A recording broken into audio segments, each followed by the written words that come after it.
कहानी संसार में लीजिए सुनिए। धर्मवीर भारती की लिखी कहानी गुल की बन्नो। अय मर कल मुहे।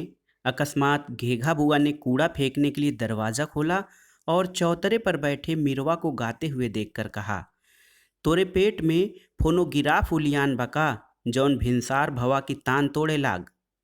राम जाने रात के कैसन एकरा दीदा लागत है।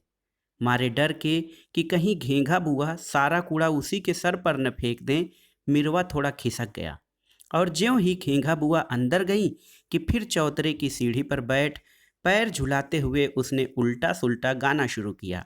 तुम्हें बच याद कलते हम सनम तेरी कछम। मिरवा की आवाज़ सुनकर जाने कहाँ से झबरी कुतिया भी कान पूंछ झटकारते आ गई और नीचे सड़क पर बैठकर मिरवा का गाना बिल्कुल उसी अंदाज में सुनने लगे जैसे हिज मास्टर्स वॉयस के रिकॉर्ड पर तस्वीर बनी होती है। अभी सारी गली में सन्नाटा था। सबसे पहले मिरवा, जिसका कि असली नाम मिहिर लाल था, जागता था और आंख मलते मलते घेघा बुआ के चौतरे पर आ बैठता था।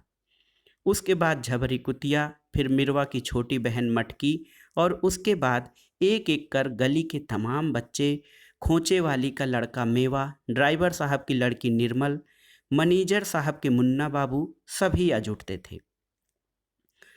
जब से गुलकी ने घेघा बुआ के चौतरे पर तरकारियों की दुकान रखी थी, तब से यह जमावड़ा वहां होने लगा था। उसके पहले बच्चे हकीम जी के चौतरे पर खेलते थे। धूप निकलते गुलकी सट्टी से तरकारियां खरीदकर अपनी कुबड़ी पीठ पर लादे डंडा टेकती आती और अपनी दुकान फैला देती। मूली, नींबू, कद्दू, लौकी, घिया, बंडा, कभी कभी सस्ते फल। मिरवा और मटकी जानकी उस्ताद के बच्चे थे, जो एक भयंकर रोग में गल गल कर मरे थे और दोनों बच्चे भी विकलांग, विक्षिप्त और रोगग्रस्त पैदा हुए थे। सिवा झबरी कुतिया के और कोई उनके पास नहीं बैठता था और सिवा गुलकी के कोई उन्हें अपनी देहरी या दुकान पर चढ़ने नहीं देता था। आज भी गुलकी को आते देखकर पहले मिरवा गाना छोड़कर छलाम गुलकी और मटकी अपनी बढ़ी हुई तिल्ली वाले पेट पर से खिसकाता हुआ जंघिया संभालते हुए बोली, एक ठो मूली दे देव ऐ गुलकी। गुलकी पता नहीं किस बात से खींची हुई थी कि उसने मटकी को झिड़क दिया और अपनी दुकान लगाने लगी। झबरी भी पास गई कि गुलकी ने डंडा उठाया। दुकान लगाकर वह अपनी कुबड़ी पीठ दोहराकर बैठ गई और जाने किस बुड़बुड़ाकर किसे गालियां देने लगी। मटकी एक क्षण चुपचाप रही, फिर उसने रट लगाना शुरू किया, एक मूली एक गुलकी एक। गुलकी ने फिर झड़का तो चुप हो गई और अलग हटकर लोलुप नेत्रों से सफ़ेद धुली हुई मूलियों को देखने लगी। इस बार वह बोली नहीं, चुपचाप उन मूलियों की ओर हाथ बढ़ाया ही था कि गुलकी चीखी, हाथ हटाओ, छूना मत, कोढ़िन कहीं की। कहीं खाने पीने की चीज देखी तो जोंक की तरह चिपक गई, चल इधर। मटकी पहले तो पीछे हटी, फिर उसकी तृष्णा ऐसी अदम्य हो गई कि उसने हाथ बढ़ाकर एक मूली खींच ली। गुलकी का मुंह तमतमा उठा और उसने बांस की खपच्ची उठाकर उसके हाथ पर चट से दे मारी। मूली नीचे गिरी और हाय हाय हाय कर दोनों हाथ झटकती हुई मटकी पांव पटक कर रोने लगी। जाओ अपने घर रो, हमारी दुकान पर मरने को गली भर के बच्चे हैं, गुलकी चीखी। दुकान दे के हम बिपता मोल ले लिया, क्षण भर पूजा भजन में भी कर कचरघाव मची रहती है, अंदर से घेघा बुआ ने स्वर मिलाया। खासा हंगामा मच गया कि इतने में झबरी भी खड़ी हो गई और लगी उदात्त स्वर में भूंकने। Left right. चौराहे पर 3-4 बच्चों का जुलूस चला आ रहा था। आगे आगे दर्जा ब में पढ़ने वाले मुन्ना बाबू नीम की संटी को झंडे की तरह थामे जुलूस का नेतृत्व कर रहे थे। पीछे थे मेवा और निर्मल। जलूस आकर दुकान के सामने रुक गया। गुलकी सतर्क हो गई, दुश्मन की ताकत बढ़ गई थी। मटकी खिसकते खिसकती बोली, हमके गुलकी मारिस है, हाय हाय, हमके नरिया में ढकेल दीस, अरे बाप रे। निर्मल, मेवा, मुन्ना सब पास आकर उसकी चोट देखने लगे। फिर मुन्ना ने ढकेल कर सबको पीछे हटा दिया और संटी लेकर तन कर खड़े हो गए। किसने मारा है इसे? हम मारा है। कुबड़ी गुलकी ने बड़े कष्ट से खड़े होकर कहा, क्या करोगे? हमें मारोगे? मारोगे? मारेंगे क्यों नहीं, मुन्ना बाबू ने अकड़ कर कहा। गुलकी इसका कुछ जवाब देती कि बच्चे पास घिर आए। मटकी ने जीभ निकालकर मुंह बिराया। मेवा ने पीछे जाकर कहा, ऐ कुबड़ी, ऐ कुबड़ी, अपना कुबड़ दिखाओ, और एक मुट्ठी धूल उसकी पीठ पर छोड़कर भागा। गुलकी का मुंह तमतमा आया और रूंधे गले से कराते हुए उसने पता नहीं क्या कहा, किंतु उसके चेहरे पर भय की छाया बहुत गहरी हो रही थी। बच्चे सब एक एक मुट्ठी धूल लेकर शोर मचाते हुए दौड़े। अकस्मात घेघा बुआ का स्वर सुनाई पड़ा, है मुन्ना बाबू, जात हो कि अबहिन बहन जी का बुलवाए के दुई चार कनेठी दिलवाई। जाते तो हैं, मुन्ना ने अकड़ते हुए कहा। अय मिरवा, बिगुल बजाओ। मिरवा ने दोनों हाथ मुंह पर रखा कहा, धूतू धूतू धू। जुलूस आगे चल पड़ा और कप्तान ने नारा लगाया, अपने देश में अपना राज, गुलकी की दुकान बाई काट। नारा लगाते हुए जुलूस गली में मुड़ गया। कुबड़ी ने आंसू पोछे, तरकारी पर से धूल झाड़ी और साग पर पानी के छींटे देने लगी। गुलकी की उम्र ज्यादा नहीं थी, यही हद से हद 25-26, पर चेहरे पर झुर्रियां आने लगी थी और कमर के पास से वह इस तरह दोहरी हो गई थी जैसे 80 वर्ष की बुढ़िया हो। बच्चों ने जब पहली बार उसे मोहल्ले में देखा तो उन्हें ताजुब भी हुआ और थोड़ा भय भी। कहाँ से आई, कैसे आ गई, पहले कहाँ थी, इसका उन्हें कुछ अनुमान नहीं था। निर्मल ने जरूर अपनी माँ को उसके पिता ड्राइवर से रात को कहते हुए सुना, यह मुसीबत और खड़ी हो गई। मर्द ने निकाल दिया तो हम थोड़े ही यह ढोल गले बांधेंगे। बाप अलग हम लोगों का रुपया खा गया, सुना चल बसा तो डरी कि कहीं मकान हम लोग न दखल कर लें, और मर्द को छोड़कर चली आई। खबरदार जो चाबी दी तुमने, क्या छोटेपन की बात करती हो। रुपया उसके बाप ने ले लिया तो क्या हम उसका मकान मार लेंगे। चाबी हमने दे दी है, 10-5 दिन का अनाज पानी भेज दो उसके यहाँ। हाँ हाँ, सारा घर उठा के भेज दो। सुन रही हो घेघा बुआ। तो का भवा बहू, अरे निर्मल के बाबू से तो एकरे बाप की दांत काटी रही। घेघा बुआ की आवाज आई। बेचारी बाप की अकेली संतान रही, यही के बियाह में मटिया मेट हुई गवा, पर ऐसे कसाई के हाथ में दिहिस कि 5 बरस में कुब्बड़ निकल आवा। साला यहाँ आवे तो हंटर से खबर लूँ मैं। ड्राइवर साहब बोले, 5 बरस बाद बाल बच्चा हुआ, अब मरा हुआ बच्चा पैदा हुआ तो इसमें इसका क्या कसूर। साले ने सीढ़ी से ढकेल दिया, जिंदगी भर के लिए हड्डी खराब हो गई ना, अब कैसे गुजारा हो इसका। बेटवा ओ एको दुकान खुलवाए देव, हमारा चौतरा खाली पड़ा है, यही रुपया 2 रुपया किराया दे देवा करे, दिन भर अपना सौदा लगाए ले। हमका मना करी थे, इतना बड़ा चौतरा मोहल्ले वालन के काम न आई तो क्या हम छाती पर धई ले जाब, पर हाँ, मुला रुपया दे दे करे। दूसरे दिन यह सनसनीखेज खबर बच्चों में फैल गई। वैसे तो हकीम जी का चबूतरा पड़ा था, पर वह कच्चा था, उस पर छाजन नहीं थी। बुआ का चौतरा लंबा था, उस पर पत्थर जुड़े थे, लकड़ी के खंभे थे, उस पर टीन छाई थी, कई खेलों की सुविधा थी। खंभों के पीछे किल किल कांटे की लकीरें खींची जा सकती थी। एक टांग से उचक उचक कर बच्चे चिबिड्डी खेल सकते थे। पत्थर पर लकड़ी का पीढ़ा रखकर नीचे से मुड़ा हुआ तार घुमाकर रेलगाड़ी चला सकते थे। जब गुलकी ने अपनी दुकान के लिए चबूतरों के खंभों में बांस बांधे तो बच्चों को लगा उनके साम्राज्य में किसी अज्ञात शत्रु ने आकर किलेबंदी कर ली है। वे सहमे हुए दूर से कुबड़ी गुलकी को देखा करते थे। निर्मल ही उसकी एकमात्र संवाददाता थी और निर्मल का एकमात्र विश्वस्त सूत्र था उसकी माँ। उसने जो सुना था उसके आधार पर निर्मल ने सबको बताया कि यह चोर है, इसका बाप 100 रुपया चुरा कर भाग गया, यह भी उसके घर का सारा रुपया चुराने आई है, रुपया चुराएगी तो यह भी मर जाएगी। मुन्ना ने कहा, भगवान सबको दंड देता है। निर्मल बोली, ससुराल में भी रुपया चुराए होगी। मेवा बोला, अरे कुबड़ थोड़े है, वही रुपया बांधे है पीठ पर। मनसेधु का रुपया है, सचमुच? निर्मल ने अविश्वास से कहा। और नहीं क्या, कुबड़ थोड़ी है तो दिखावे।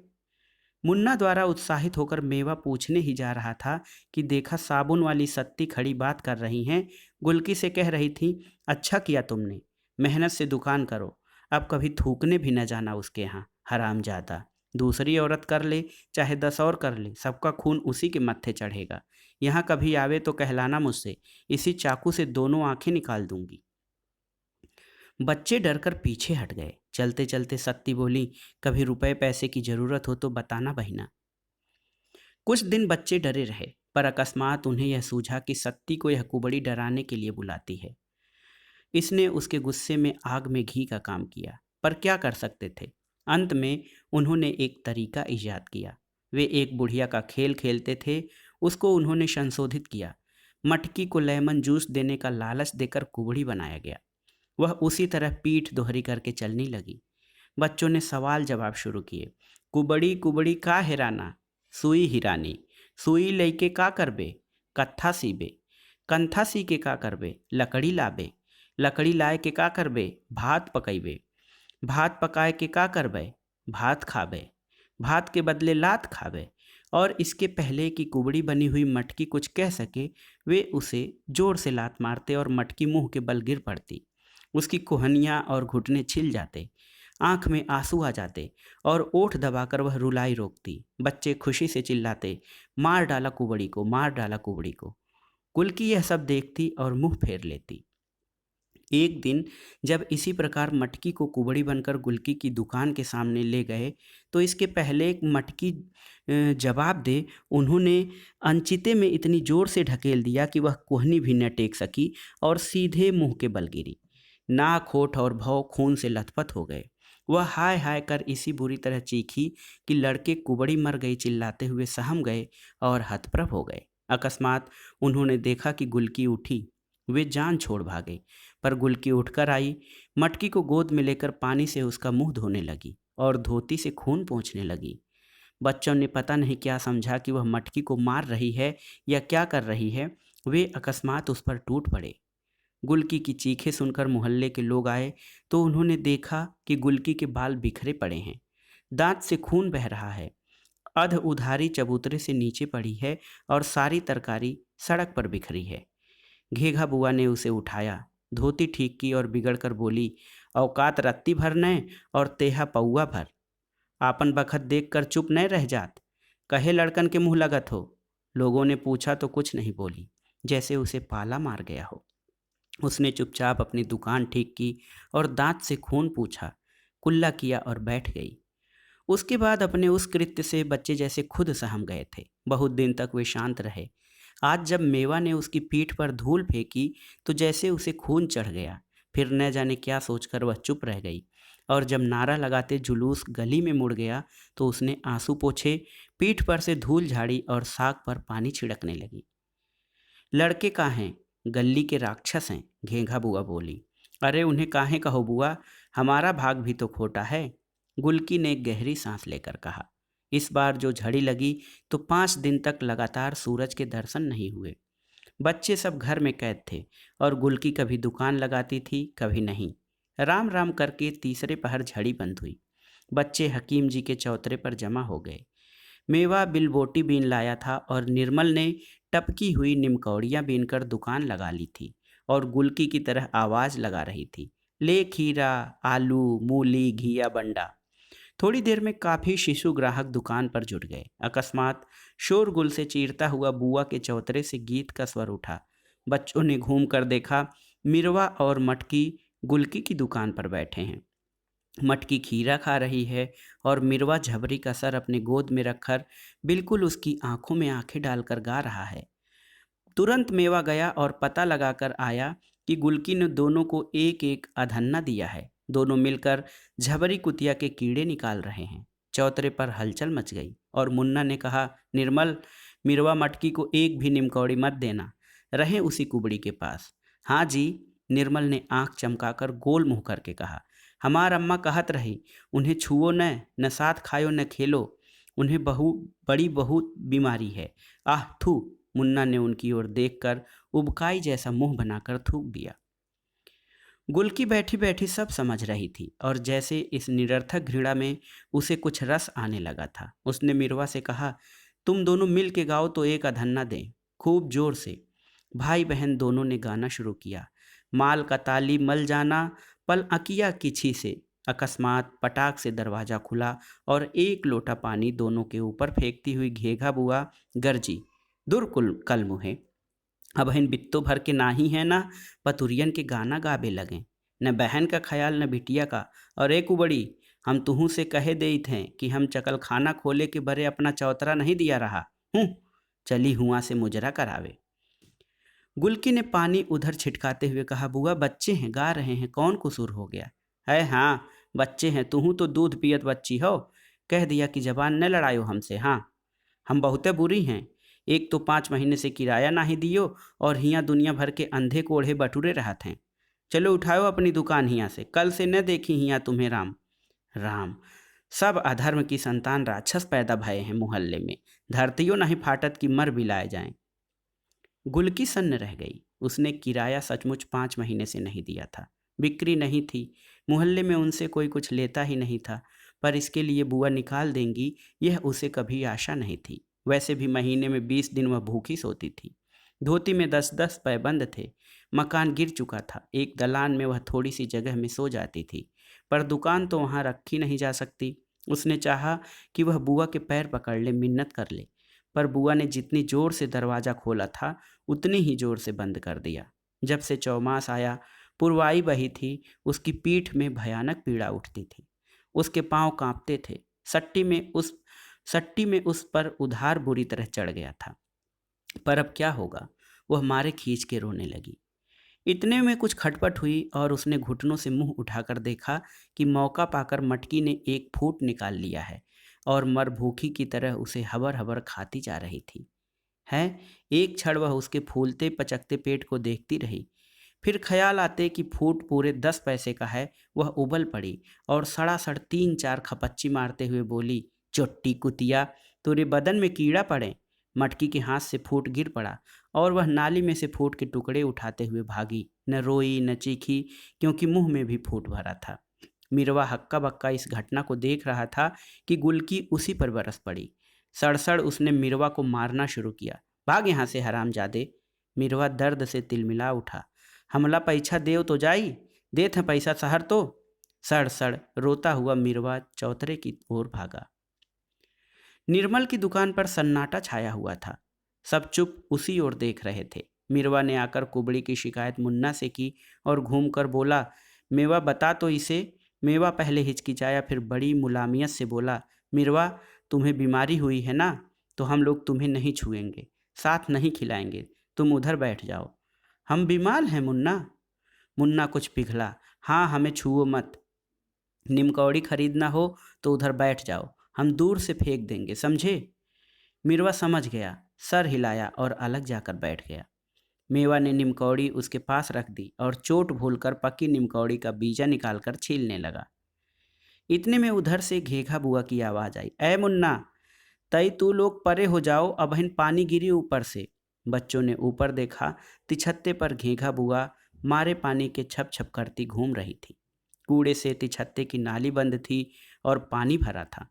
जिधर बुआ खड़ी थी उसके ठीक नीचे गुलकी का सौदा था। बच्चे वहां से दूर थे, पर गुलकी को सुनने के लिए बात बच्चों से कही गई थी। गुलकी कराहती हुई उठी। कुबड़ की वजह से वह तनकर तिछत्ते की ओर देख भी नहीं सकती थी। उसने धरती की ओर देखा, ऊपर बुआ से कहा, इधर की नाली काहे खोल रही हो? उधर की खोलो ना। काहे उधर की खोली? उधर हमारा चौका है कि नहीं? इधर हमारा सौदा लगा है। ऐ है, बुआ हाथ चमकाकर बोली, सौदा लगा है रानी साहिबा का। किराया दें कि नाई हियाव फाटत है, और टर्राय के दाई नटई में गामा पहलवान का जोर तो देखो। सौदा लगा है तो हम क्या करें? नारी तो यह खुली, खोलो तो देखें। अकस्मात गुलकी ने तड़प कर कहा। आज तक किसी ने उसका वह स्वर नहीं सुना था। 5 महीने का 10 रुपया नहीं दिया बेशक, पर हमारे घर की धन्नी निकाल के बसंतू के हाथ किसने बेचा?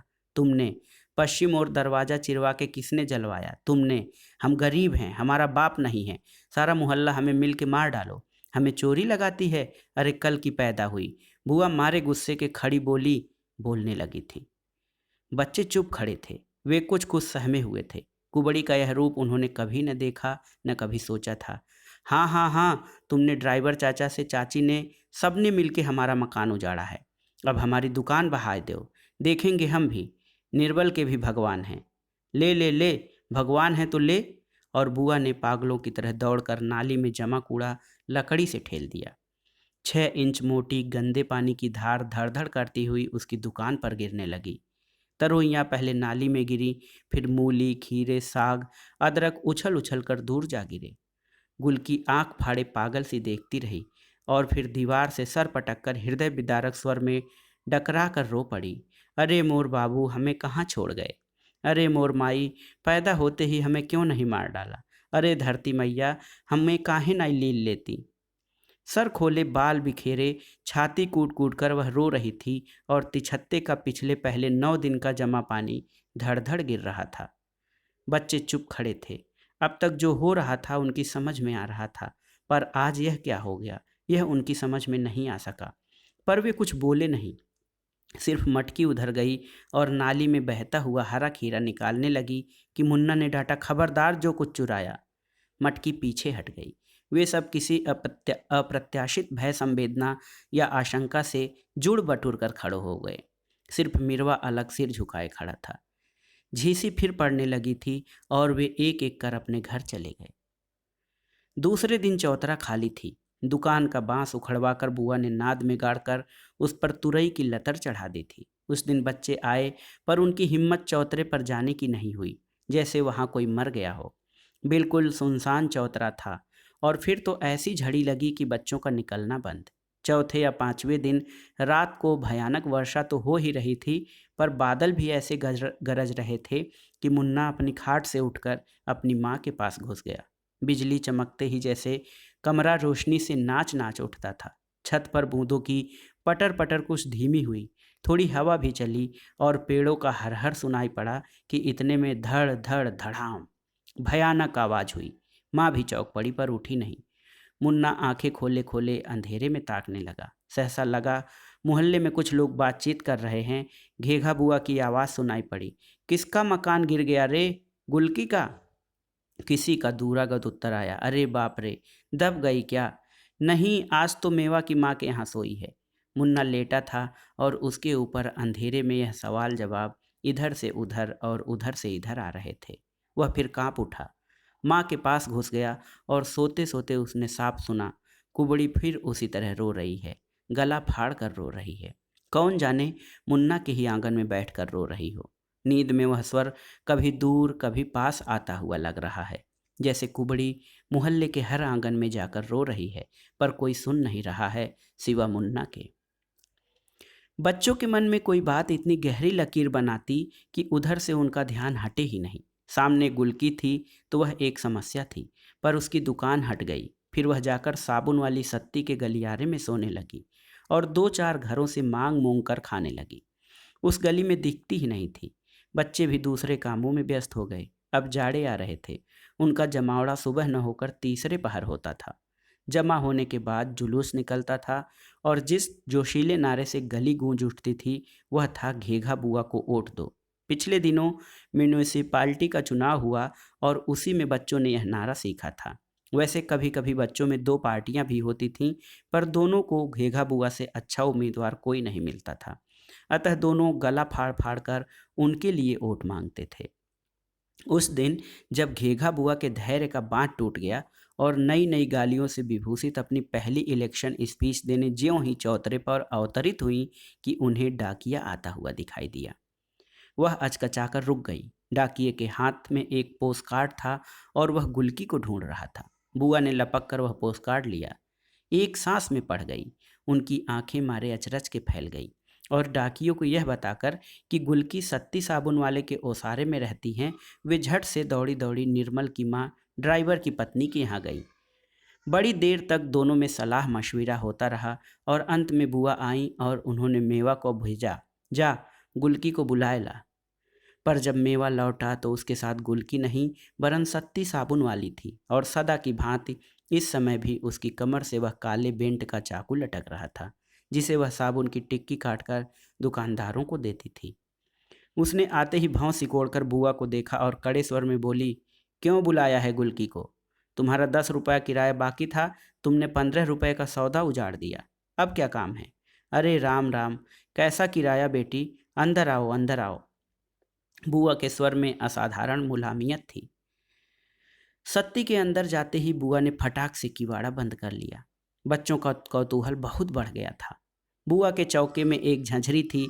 सब बच्चे वहां पहुंचे और आंख लगाकर कनपटियों पर दोनों हथेलियां रखकर घंटी वाला बाइस्कोप देखने की मुद्रा में खड़े हो गए।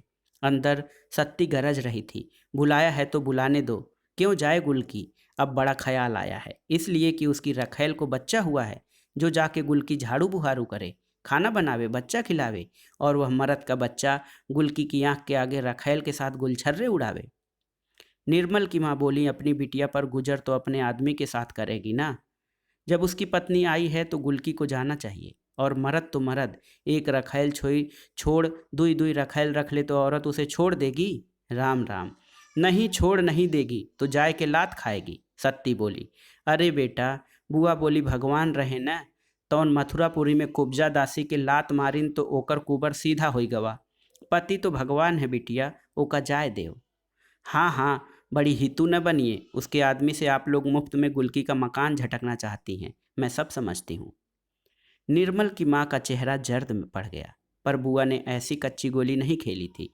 वे डपट कर बोली, खबरदार जो कच्ची जबान निकालियो, तुम्हारा चरित्र कौन नहीं जानता, वही छोकरा मानिक, जबान खींच लूंगी। सत्ती गला फाड़ कर चीखी, जो आगे एक हरूफ कहा, और उसका हाथ अपने चाकू पर गया। अरे अरे अरे, बुआ सहम कर 10 कदम पीछे हट गई। तो का खून करबो का, कत्ल करबो का। सत्ती जैसे आई थी वैसे ही चली गई। तीसरे दिन बच्चों ने तय किया कि होरी बाबू के कुएं पर चलकर बर्रें पकड़ी जाए। उन दिनों उनका जहर शांत रहता है। बच्चे उन्हें पकड़कर उनका छोटा सा काला डंक निकाल लेते और फिर डोरी में बांधकर उन्हें उड़ाते हुए घूमते। मेवा, निर्मल और मुन्ना एक एक बर्रे उड़ाते हुए जब गली में पहुंचे तो देखा बुआ के चौतरे पर टीन की कुर्सी डाले कोई आदमी बैठा है। उसकी अजब शक्ल थी, कान पर बड़े बड़े बाल, मिची मिची आंखें, मोछा और तेल से चुचुआते हुए बाल, कमीज और धोती पर पुराना बदरंग बूट। मटकी हाथ फैलाए कह रही है, एक डबल दे देव, एक देव देव ना। मुन्ना को देखकर मटकी ताली बजा बजा कर कहने लगी, गुलकी का मनसेधु आवा है, ऐ मुन्ना बाबू, ई कुबड़ी का मनसेधु है। फिर उधर मुड़कर एक डबल दे देव। तीनों बच्चे कौतूहल में रुक गए। इतने में निर्मल की माँ एक गिलास में चाय भरकर लाई और उसे देते देते निर्मल के हाथ में बर्रे देकर उसे डांटने लगी। फिर बर्रे छुड़ाकर निर्मल को पास बुलाया और बोली, बेटा, ये हमारी निर्मला है। ऐ निर्मल, जीजा जी हैं, हाथ जोड़ो। बेटा, कुलकी हमारी जात बिरादरी की नहीं है तो क्या हुआ, हमारे लिए जैसे निर्मल वैसे गुलकी। अरे निर्मल के बाबू और गुलकी के बाप की दांत काटी रही, एक मकान बचा है उनकी चिन्हारी। और का, एक गहरी सांस लेकर निर्मल की माँ ने कहा। अरे तो का उन्हें कोई इनकार है। बुआ आ गई थी। अरे 100 रुपये तुम दे कियो रहो, चलो 300 और हम दे दो, अपने नाम कराए लो। 500 से कम नहीं होगा। उस आदमी का मुंह खुला, एक वाक्य निकला और फिर बंद हो गया।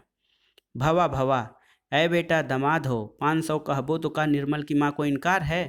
अकस्मात वह आदमी उठकर खड़ा हो गया। आगे आगे सत्ती चली आ रही थी, पीछे पीछे गुलकी। सत्ती चौतरे के नीचे खड़ी हो गई। बच्चे दूर हट गए। गुलकी ने सिर उठाकर देखा और अचकचाकर सर पर पल्ला डालकर माथे तक खींच लिया। सत्ती दो एक क्षण उसकी ओर एकटक देखती रही और फिर गरज कर बोली, यही कसाई है। गुलकी, आगे बढ़कर मार दो चपोटा इसके मुंह पर, खबरदार जो कोई बोला। बुआ चट से देहरी के अंदर हो गई। निर्मल की माँ की जैसे घिघी बच गई और वह आदमी हड़बड़ाकर पीछे हटने लगा। बढ़ती क्यों नहीं गुलकी, बड़ा आया है वहां से विदा कराने। गुलकी आगे बढ़ी। सब सन्न थे। सीढ़ी चढ़ी। उस आदमी के चेहरे पर हवाइयाँ उड़ने लगी। गुलकी चढ़ते चढ़ते रुकी, सत्ती की ओर देखा, ठिठकी, अकस्मात लपकी और फिर उस आदमी के पांव पर गिर के फफक फफक कर रोने लगी। हाय, हमें काहे को छोड़ दियो, तुम्हारे सिवा हमारा लोक परलोक में और कौन है। अरे हमरे मरे पर कोनो चुल्लू भर पानी चढ़ाई। सत्ती का चेहरा स्याह पड़ गया। उसने बड़ी हिकारत से गुलकी की ओर देखा और गुस्से में थीक निकलते हुए कहा, कुतिया, और तेजी से चली गई। निर्मल की माँ और बुआ गुलकी के सर पर हाथ फेर फेर कर कह रही थी, रो मत बेटिया, मत रो, सीता मैया भी तो बनवास भोगिन रहा। उठो गुलकी बेटा, धोती बदल लो, कंघी चोटी करो, पति के सामने ऐसे आना असगुन होता है, चलो। गुलकी आंसू पोंछती पोंछती निर्मल की माँ के घर चली। बच्चे पीछे पीछे चले तो बुआ ने डांटा, ऐ चलो एहर, हुआ लड्डू बट रहा है का। दूसरे दिन निर्मल के बाबू ड्राइवर साहब गुलकी और जीजा जी दिन भर कचहरी में रहे। शाम को लौटे तो निर्मल की माँ ने पूछा, पक्का कागज लिख गया।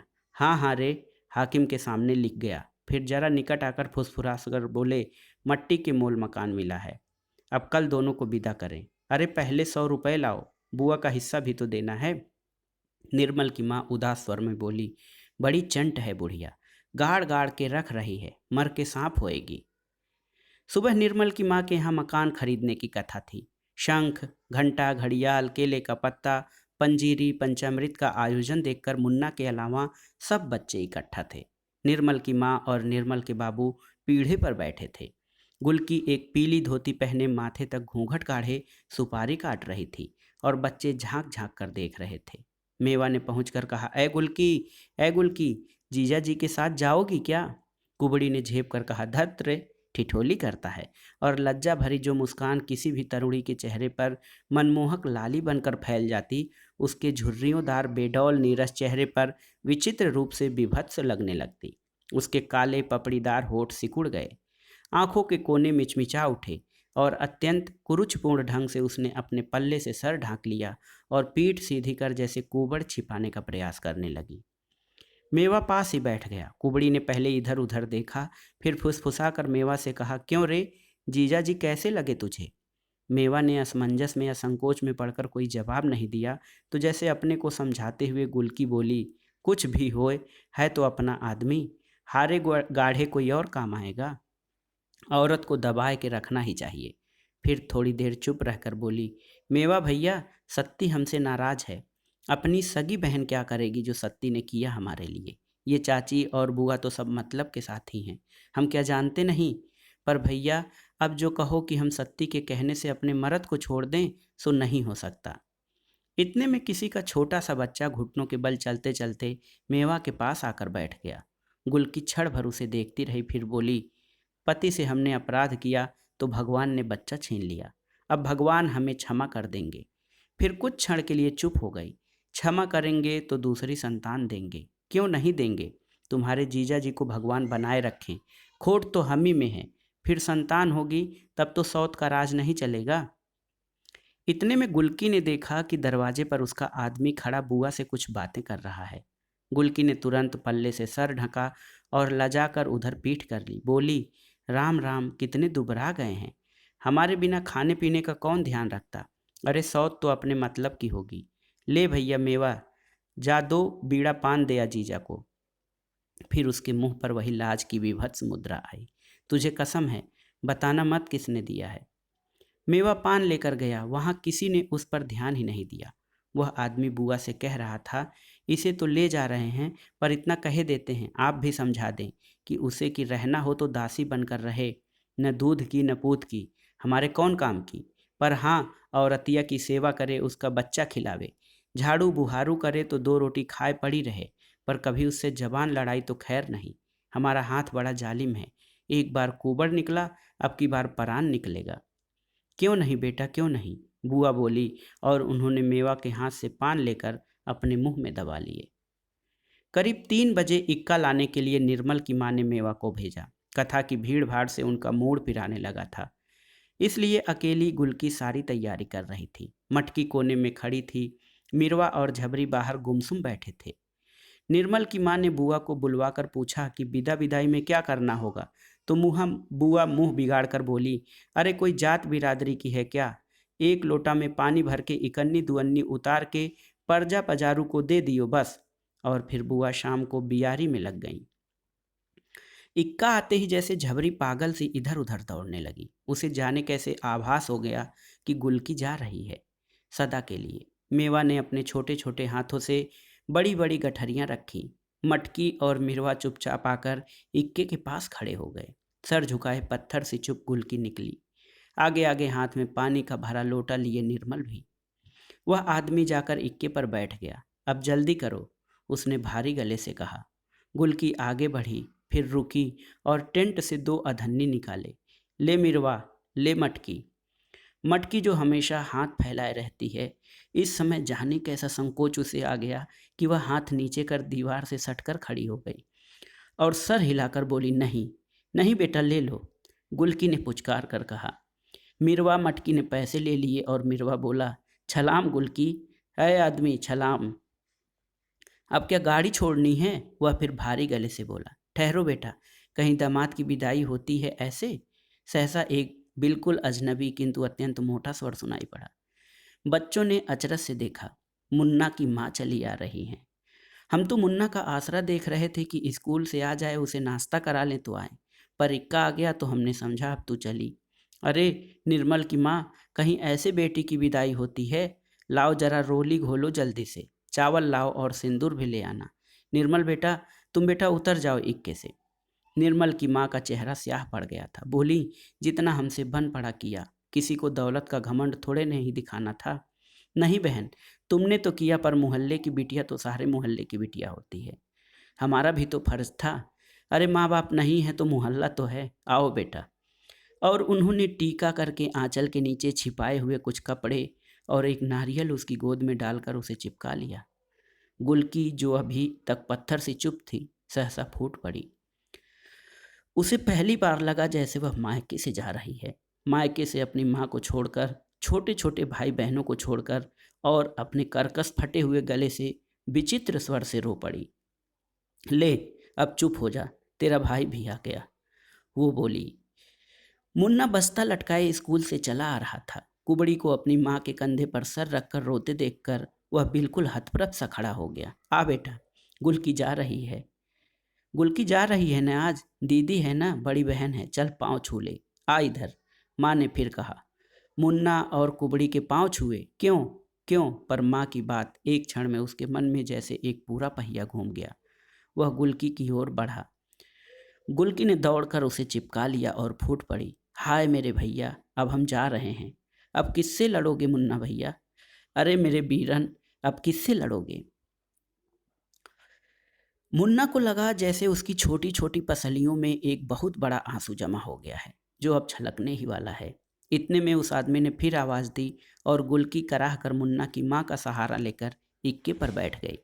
इक्का खड़खड़ कर चल पड़ा। मुन्ना की माँ मुड़ी कि बुआ ने व्यंग किया, एक आध गाना भी विदाई का गाए जाओ बहन, गुलकी बन्नो ससुराल जा रही है। मुन्ना की माँ ने कुछ जवाब नहीं दिया। मुन्ना से बोली, जल्दी घर आना बेटा, नाश्ता रखा है। पर पागल मिरवा ने, जो बम्बे पर पांव लटकाए बैठा था, जाने क्या सोचा कि वह सचमुच गला फाड़कर गाने लगा। बन्नो डाले दुपट्टे का पल्ला, मोहल्ले से चली गई राम। यह उस मोहल्ले में हर लड़की की विदा पर गाया जाता था। बुआ ने घुड़का, तब भी वह चुप नहीं हुआ। उल्टे मटकी बोली, काहे न गावे, गुलकी ने पैसा दिया है। और उसने भी सुर मिलाया, बन्नो तली गई लाम, बन्नो तली गई लाम, बन्नो तली गई लाम। मुन्ना चुपचाप खड़ा था। मटकी डरते डरते आई। मुन्ना बाबू, कुबड़ी ने अधन्ना दिया है, ले लें? ले ले, बड़ी मुश्किल से मुन्ना ने कहा, और उसकी आंख में दो बड़े बड़े आंसू डबडबा आए। उन्हीं आंसुओं की झिलमिल में कोशिश करके मुन्ना ने जाते हुए इक्के की ओर देखा। गुलकी आंसू पोंछते हुए पर्दा उठाकर मुड़ मुड़ कर देख रही थी। मोड़ पर एक धचके से इक्का मुड़ा और फिर अदृश्य हो गया। सिर्फ झबरी सड़क तक इक्के के साथ गई और फिर लौट गई। तो दोस्तों, ये थी डॉक्टर धर्मवीर भारती की लिखी प्रसिद्ध कहानी गुलकी बन्नो, कि किस तरह एक कुबड़ी लड़की, जिसके कि पति ने उसको छोड़ दिया था, किस तरह से फिर उस पति के प्रेम में, उस पति के मोह में उसके घर जाने को तैयार हो गई। कहानी आपको कैसी लगी हमें कमेंट बॉक्स में ज़रूर बताइएगा। कहानी सुनने के लिए धन्यवाद दोस्तों। नमस्कार।